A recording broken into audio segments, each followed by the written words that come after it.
بسم اللہ الرحمن الرحیم۔ السلام علیکم۔ گئے دنوں کی بات ہے، ایک بستی میں دو بھائی رہا کرتے تھے۔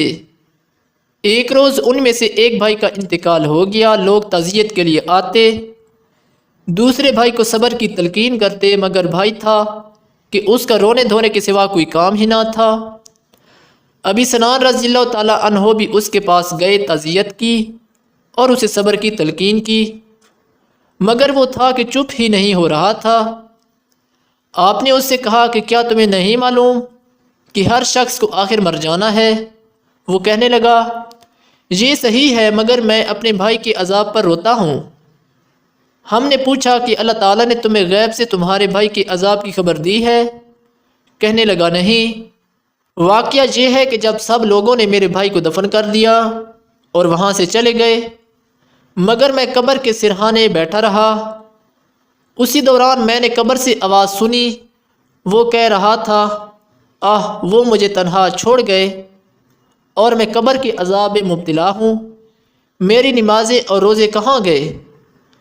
مجھ سے یہ سب کچھ برداشت نہ ہو سکا اور بھائی کی محبت میں نے قبر کھودنا شروع کر دی تاکہ دیکھوں کہ میرا بھائی کس حال میں ہے۔ جیسے ہی قبر کھولی، میں نے دیکھا کہ میرے بھائی کی قبر میں آگ دہک رہی ہے اور اس کی گردن میں آگ کا توق پڑا ہوا ہے۔ میں اپنے بھائی کی محبت میں آ کے اس آگ کے توق کو دور کرنے کی کوشش کی۔ اس کو ہاتھ لگاتے ہی میرا یہ ہاتھ انگلیوں سمیت جل گیا۔ ہم نے دیکھا کہ واقعی اس کا ہاتھ بالکل سیاہ ہو چکا تھا۔ اس نے بات چیت کا سلسلہ جاری رکھتے ہوئے کہا کہ میں نے اس قبر پر مٹی ڈالی اور واپس لوٹ آیا۔ اب آپ بتائیے کہ میں اگر نہ روؤں تو کون روئے گا؟ ہم نے پوچھا، تیرے بھائی کا کوئی عمل ایسا بھی جس کے باعث اس سے یہ سزا ملی؟